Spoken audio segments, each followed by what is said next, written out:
우리 앞뒤좌우 인사 나누겠습니다. 사랑합니다. 축복합니다. 성령 충만합시오. 이렇게 인사 나누겠습니다.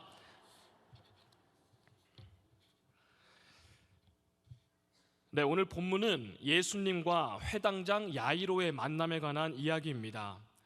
당시 유대 사회에서 회당장이라는 직위는 상당한 고위층이었습니다. 회당에서 이루어지는 예배와 또 그 예배 순서와 진행을 담당하였고 소소한 재판까지도 다 주관하였습니다. 회당장은 장로들 가운데 선출되는 장로들 가운데서 뽑히는 직임이었기에 부와 명성뿐 아니라 사람들의 존경을 한 몸에 받는 위치이기도 했습니다. 오늘 본문의 주인공은 신앙심 그리고 도덕심도 아주 깊은 그리고 많은 사람들에게 존경까지 받았던 회당장이었던 야이로에 관한 이야기입니다. 이 앞에 보면은 그 회당장인 야이로가 촌동네 갈릴리에서 온 한낱 목수 앞에 지금 엎드려 있습니다. 그 말씀이 5장 22절 말씀입니다. 함께 읽겠습니다. 회당장 중 하나인 야이로라 하는 이가 와서 예수를 보고 발 아래 엎드려. 참 이상한 광경입니다. 왜냐하면 아주 높은 신분인 이 회당장이 도대체 무슨 일이기에, 도대체 어떤 사연이 있기에 수많은 사람들이 이렇게 보고 있는데 그 가운데서 지금 목수 앞에 지금 엎드려 있는 것일까요? 바로 이어서 그 이유가 설명이 되고 있는데요, 23절 말씀입니다. 간곡히 구하여 이르되 내 어린 딸이 죽게 되었사오니 오소서 그 위에 손을 얹으사 그로 구원을 받아 살게 하소서. 아멘. 지금 자신의 12살 난 딸이 지금 죽기 직전이라는 것입니다. 예수님이 당장 가주시지 않으면 지금 큰일 날, 어떻게 될지 모르는 아주 급박한 상황 가운데 지금 회당장이 엎드려 있습니다. 자녀가 죽어가고 있다는 것입니다. 그것을 그저 바라만 볼 수밖에 없는, 아무것도 손쓸 수 없는 부모의 타들어가는 이 속, 절박하고 아주 간절한 상황이죠. 그래서 지금 내 딸 좀 살려주세요, 살려주세요 하고 지금 회당장이 엎드려 있는 것입니다. 저는 이 야이로의 깊은 절박함과 아주 극도의 불안, 이 모습, 저의 부모님을 통해 몇 차례 본 적이 있습니다. 제 동생이 초등학교 5학년, 6학년 때 2년 동안 딱 오늘 야이로의 딸처럼 12살 때 일입니다. 아산병원, 세브란스 병원, 또 한양대학교 병원, 대형 병원을 2년 동안 넘게 옮겨 다니며 투병 생활했습니다. 그리고 마지막으로 얻은 결론이 생명이 이제 3개월 남았다는 최후 통보를 받았습니다. 그때 5학년, 6학년 2년 동안의 남자아이의 몸무게가 21kg이었습니다. 요즘 이렇게 표를 찾아보니까요, 평균 우리나라 아이의 6세, 7세 학교 들어가기 훨씬 전에 나이대 몸무게와 비슷했습니다.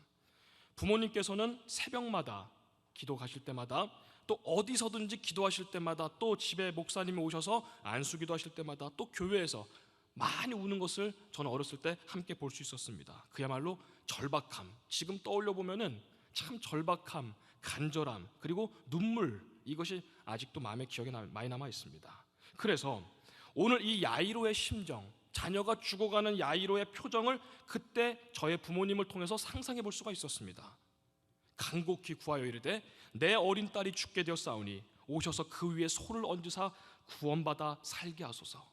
야이로의 말이죠.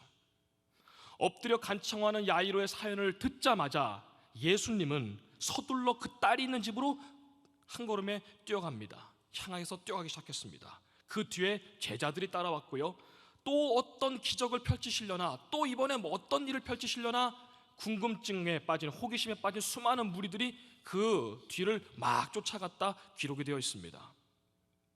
야이로의 집으로 1시가 급하게 이동하는 그 순간, 이 순간 갑자기 예기치 못한 일이 벌어집니다. 25절부터 이 앞에 오늘 본문의 25절부터 34절까지 쭉 보니까요, 수많은 사람들이 무리를 지어서 예수님을 둘러싼 채로 같이 이동하고 있습니다. 그 무리 중에 한 사람이 예수님의 옷깃에 손을 이렇게 댄 것입니다. 이 여인은 우리가 익히 잘 알고 있는 12해를 혈루증에 시달려온 여인입니다. 이 가련한 여인이 딸에게로 이동하는 예수님 그 행보 도중에 예기치 않게 갑자기 이 이야기가 끼어들게 된 것입니다. 사실 여러분, 지금 이 상황은 사실 특별한 일은 아닙니다. 예수님은 움직이실 때마다 항상 수많은 사람들이 둘러싸 같이 이동했지요. 예수님을 늘 만지고 어떻게든 예수님의 몸에 손을 대고 어깨에 손을 대고 몸을 밀치고 당기고 늘상 있는 일이었습니다. 마치 요즘 인기 무슨 가수들이 가면은 팬들이 쫓아가는 그런 모습이 상상이 되죠. 오늘 24절에서도 야이로의 집을 향하는 도중에 이런 말씀이 쓰여 있습니다. 24절 말씀입니다. 큰 무리가 따라가며 애워싸 밀더라. 늘상 있는 일입니다. 오늘만 있는 일이 아니죠. 그런데 오늘따라 예수님은 유독 이 사람을 찾습니다. 이 여인을 주목하십니다. 지금 한시급하게 딸에게로 달려가는 중인데 이 다급한 마당에 예수님이 길에서 멈춰버리십니다. 그리고 이렇게 외치시죠. 누가 내 옷에 손을 대었느냐? 내가 당장 찾아봐야겠다 그럽니다. 제자들이 이렇게 대답하지요. 우리가 알다시피요. 아니 예수님, 항상 이렇게 수많은 무리가 둘러싸고 있는데, 항상 수많은 무리, 이렇게 수백 명의 사람이 밀고 당기고 밀치고 또 안기고 만지고 있는데 누가 누군지 어떻게 찾습니까? 예수님이 그러시죠. 그래서 내가 찾아봐야겠다. 당장 찾아봐야겠다. 이것이 앞의 내용이죠. 여러분, 지금이 어떤 상황입니까? 예수님 빨리요, 우리 딸이 죽어갑니다. 제발 좀 부탁합니다. 서둘러 주세요. 뛰어가기에도 아주 한시가 급한 마당인데 멈춰 서셔서 누가 내 옷에 손을 댔느냐 지금 이러고 계십니다. 여러분, 이 모습을 본 아버지 된 야이로의 심경이 어떨까요? 같이 급한 마음에 뛰어갔던 제자들의 마음이 어떨까요? 속이 타들어가겠죠. 지금 이러실 때가 아닌데. 근데 예수님은 느긋하십니다. 누가 내 옷에 손 댔느냐? 누가 지금 나 건드렸느냐? 지금 그럴 때가 아닌데 말입니다. 우선순위를 따지고 보면요, 사실 지금 이 예수님을 만진 이 여인 당장 죽을 병은 아닌 것 같기도 합니다. 이미 12년째 계속 앓고 있는 병이죠. 그리고 저 딸은 지금 죽기 일보 직전의 일입니다. 사실대로 보면은 저 딸을 빨리 살려주시고 오셔서 이 여인을 고쳐주셔도 크게 상관은 없을 것 같습니다. 사실로 따지고 보면요. 그런데 지금 예수님은 누가 내 옷에 손댔느냐? 누가 내 옷에 손댔느냐? 지금 두리번거리고 있는 상황입니다. 자, 오늘 이 이야기를 통해서, 오늘 본문을 통해 우리에게 주시는 교훈이 있습니다. 몇 가지 한번 우리 살펴보도록 하겠습니다. 첫째입니다. 첫째, 우리는 믿지 못해 늘 조급합니다. 본문에 보면요, 우리가 43절까지, 그 전부터 보면 20절부터 쭉 읽어야 되는데요, 너무 많아서 오늘 뒷부분만 읽었습니다만, 여러분, 본문에 보면 두 명의 심각한 환자가 나옵니다. 한 사람은 사회적으로 지위가 높은 사람이죠. 또 부유합니다. 그리고 이 사람은 회당장의 딸입니다. 높은 지위에 있는 사람이죠. 또 한 사람은 이름도 나와 있지 않습니다. 이름도 기록되어 있지 않습니다. 12년을 혈루증으로 시달려온 여인이다, 그렇게만 가련한 여인이다라고만 기록되어 있습니다. 한 사람은 어린 소녀이고요, 또 한 사람은 비교적 나이가 많은 여인인 것 같습니다. 이 두 사람은 사회적으로 보나 연령으로 보나 참 차이가 있습니다. 큰 차이가 있죠. 배경이 다릅니다. 그러나 여러분, 이 두 사람에게는 똑같은 공통점이 있는데, 그것이 무엇이냐? 사람의 능력으로는 치유할 수 없는 큰 병을 앓고 있다는 것이죠. 큰 병 앞에서는 젊든 나이가 조금 있으시든 가난하든 부자이든 여러분, 그 앞에서는 동일한 것 같습니다. 뭐 손 쓸 방법이 없습니다. 요즘도 그랬고 그전엔 더 그랬겠죠. 여러분, 그러고 보면 참 그런 것 같습니다. 사람은 모두가 비슷한 형편에 있는 것 같습니다. 남녀노소 할 거 없고요, 가난하건 부하건 사회적으로 지위가 조금 높던 조금 낮던 간에 우리 모두는 예외 없이 이 생명이라는, 인생이라는 것 앞에 약한 존재들입니다. 우리의 의사와 상관없이 우리 늙어가고요, 우리의 의사와 상관없이, 발행과 상관없이 우리 모두는 여러분 죽어가는 단계이지요. 여기서 누구도 예외는 없습니다. 그러고 보니까 우리의 몸은 참 약한 존재들입니다. 마음도 약한 존재들이죠. 몸과 마음뿐만이 아닌 것 같습니다. 우리는 믿음도 좀 약합니다. 그래서 조급합니다. 세상 모르고 느긋한 예수님을 봅니다. 누가 내 옷에 손댔느냐? 이 순간 야이로, 그리고 제자들은 속이 타들어가죠. 아마 아비된 야이로가 제일 그랬겠죠. 아마 속을 이랬지 않겠습니까? 예수님, 지금 뭐 하세요? 내 딸이 죽어간다. 저기 지금 거의 다 왔는데 지금 이러실 때가 아니잖아요. 제발 좀 서둘러 주세요. 제발 좀 부탁해요. 예수님, 제발 좀 빨리요. 아마 속으로 이 생각을 계속 그 순간 했겠죠.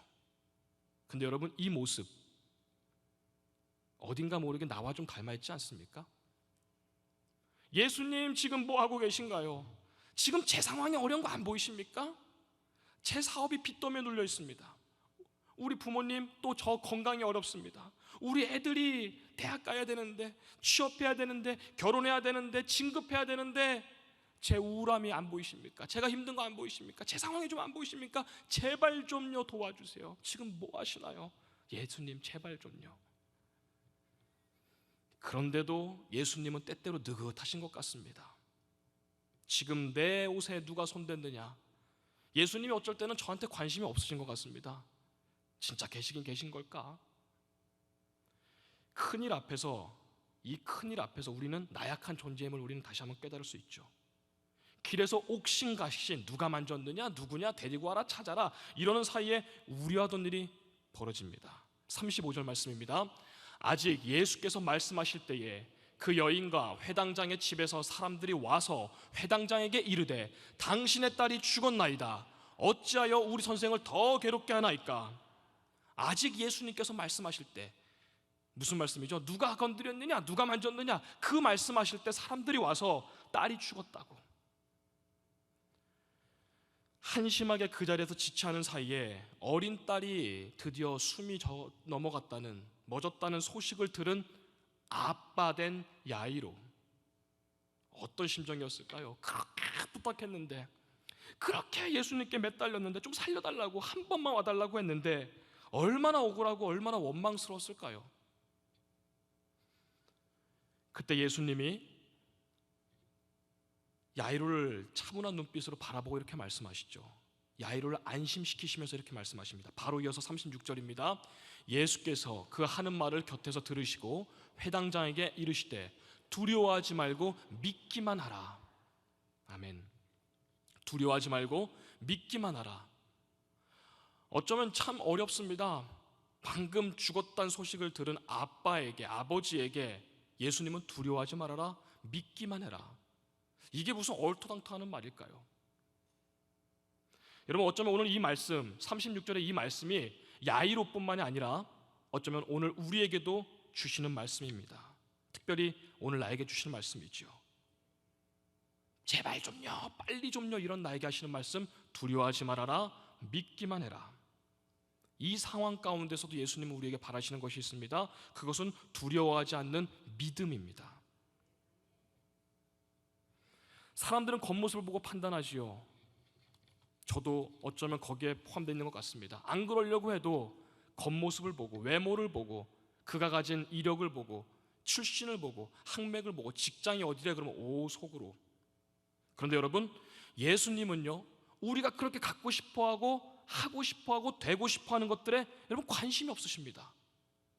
우리는, 아니요, 저는요 거기에 관심이 꽤 많은데 말입니다. 예수님은 항상 여기에 관심이 있으십니다. 믿음이 있느냐, 믿음이 없느냐.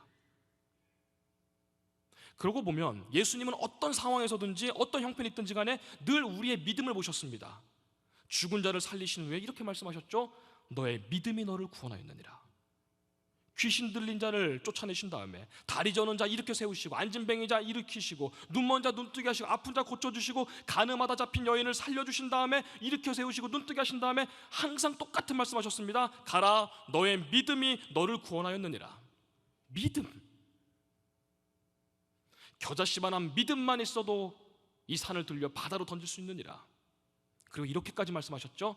나를 믿는 자는 나의 하는 일을 너희도 할 것이요 나보다 더 큰 일을 할 수 있느니라. 너에게 믿음이 있다면. 오직 의인은 믿음으로 말미암아 살리라. 믿음으로 구원받는다 말씀하셨습니다. 제자들을 혼내실 때 이렇게 말씀하셨죠. 이 믿음이 적은 자들아, 이 믿음이 작은 자들아. 히브리서 11장 잘 아는 말씀이죠. 믿음의 장입니다. 믿음으로 아브라함은, 믿음으로 모세는, 믿음으로 이삭은, 믿음으로. 여러분, 그러고 보니까요, 아까 그 혈루증 걸린 여인을 그 자리에서 고치시죠. 야이로의 딸에게 가는 도중에 혈루증 걸린 여인을 그 자리에서 고치시죠. 그러고선 이렇게 말씀하십니다. 34절 말씀입니다. 딸아, 내 믿음이 너를 구원하였으니 평안히 가라. 내 병에서 이제 내가 놓여 건강할지어다. 아멘. 너의 믿음이 너를 구원했다. 너의 믿음이 너를 구원했다.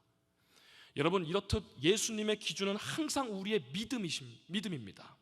믿음이 있느냐, 믿음이 없느냐. 그렇다면 오늘 우리를 보실 때, 그리고 저를 보실 때도 똑같은 기준이 적용되겠죠. 옛날만 그런 것이 아니라 오늘날에 똑같은 적용이겠죠. 믿음이 있느냐, 믿음이 없느냐. 주님은 그거 보실 것입니다. 사회적 지위가 어쩌든, 너가 가진 게 뭐든 나는 관심 없어. 너에게 믿음이 있느냐, 없느냐. 여기서 우리에게 두 번째 주시는 교훈이 있습니다. 둘째로, 주님은 나의 믿음을 보십니다. 아멘. 믿음을 보십니다. 예수님은 혈루증 걸린 여인과 옥신각신 누가 만졌느냐 하시며 시간을 지체하시다가 늦었습니다. 그런 도중에 야이로의 딸이 죽었다는 소식이 들리죠. 여기서 우리가 꼭 한번 되짚어봐야 될 것이 있습니다. 그것은 늦으셨어요, 예수님 뭐 하셨어요? 이것은 우리 기준이라는 것입니다. 늦으셨다, 주님이 늦으셨다는, 여러분, 우리 기준입니다. 그곳에 있었던 수많은 사람들이 그 현장을 다 봤죠. 그 사람들, 그리고 오늘날 우리가 봤을 때 조금 잘못 생각하는 것이 있습니다. 예수님이 이번엔 실수하셨다. 아이고, 늦으셨어. 이번만큼은 실수하셨어.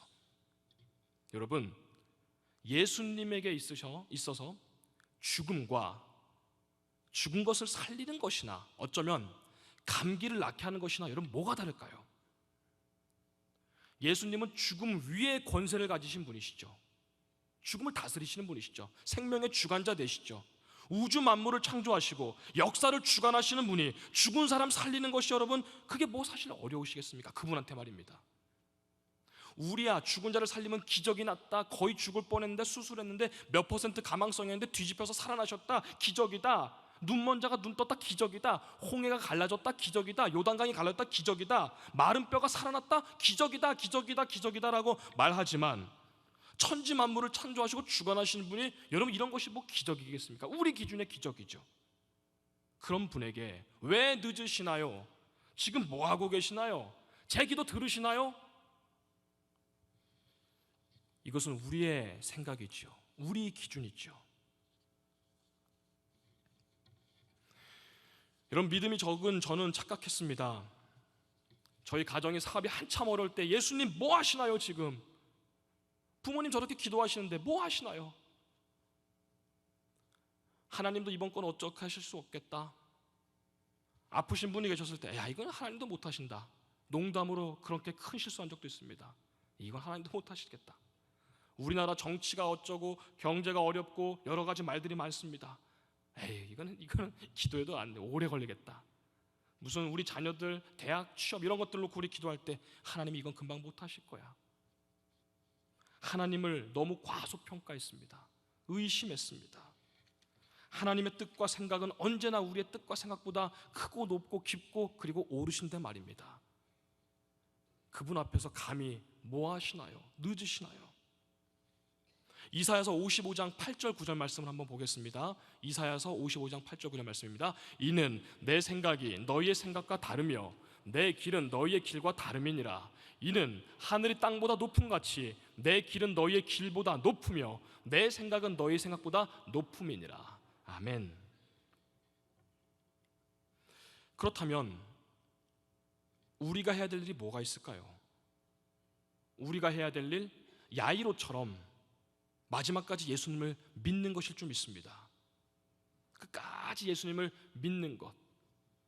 죽은 딸이 지금 내 앞에 누워있지만, 지금 결국 이 상황이 펼쳐졌지만, 내가 믿는 예수님께서 두려워하지 말고 믿어라 라고 말씀하셨으니 한 번 더 믿어보는 것, 예수님과 더불어 한 번 더 이 상황을 버텨보는 것, 여러분, 그것이 믿음 아닐까요? 요즘 우리의 믿음은, 나의 믿음은 어떠신지요? 우리 39절 40절 말씀, 저희 방송에는 없을 수도 있는데요, 39, 40절 말씀을 말씀을 성경을 통해 보겠습니다. 들어가서 그들에게 이르시되 너희가 어찌하여 떠들며 우느냐?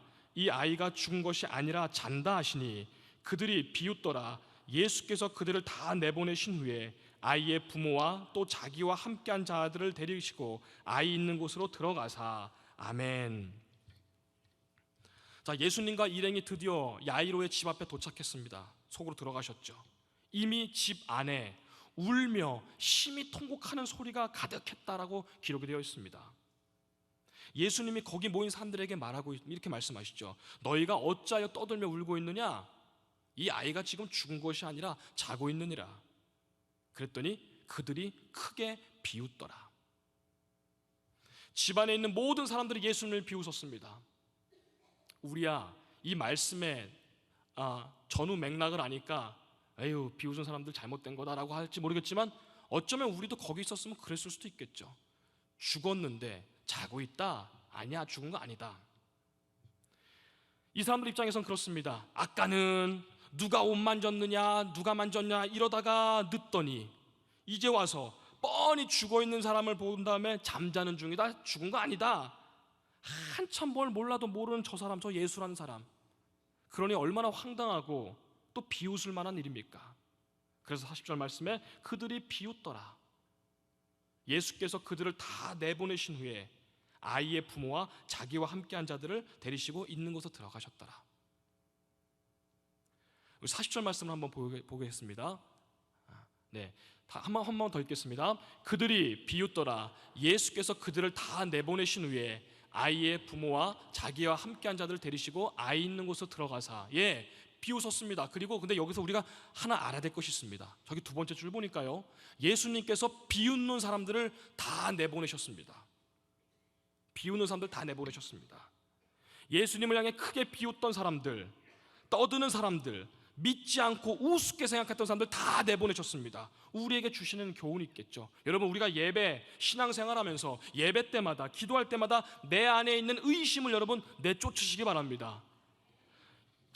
예수님을 향해서 믿음 없음, 또 의심, 두려운 마음, 상처, 아픔들, 예수님을 향해 가끔 믿지 못하고 비웃었던 혹시나 그런 믿음 없음이 있다면, 오래 신앙생활했지만 어느새 교회에 왔다 갔다만 하고 있는 나의 믿음 없음이 있다면 여러분 이것을 다 내쫓아버리시기 바랍니다.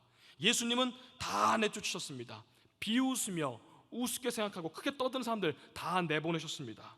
그리고 그 당시 끝까지 예수님을 따라왔던 회당장 야이로와 예수님과 함께하는 자들만 데리고 소녀가 있는 곳으로 들어가셨다는 것입니다.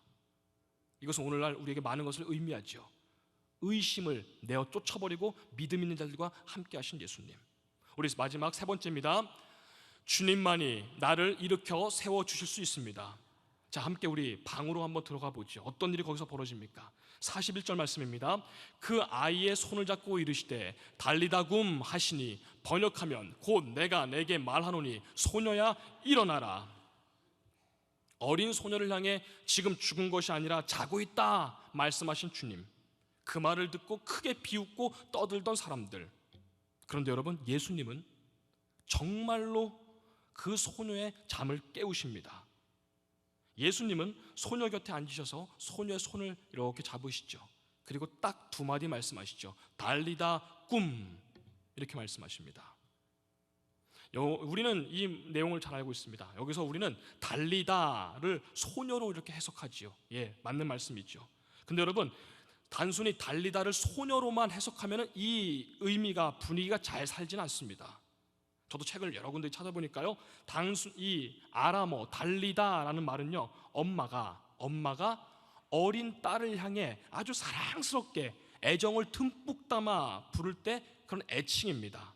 그러니까 달리다 이러면은 소녀야, 우리가 엄마가 딸에게 소녀야 그런 말 잘 쓰진 않죠. 그러니까 달리다 이러면 소녀야 이런 것보다는 어린 딸을 부르는 얘야, 아가야 이 말이 좀 더 가깝다고 합니다. 그리고 두 번째, 달리다 굼, 여기서 굼은 일어나라 이것입니다.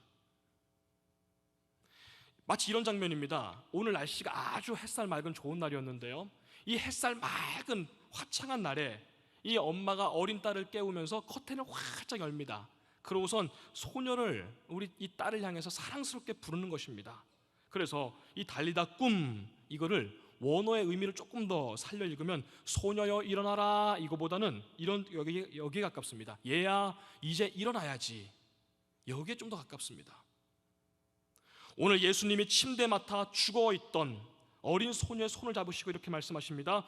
얘야 이제 일어나야지. 얘야 이제 일어나야지.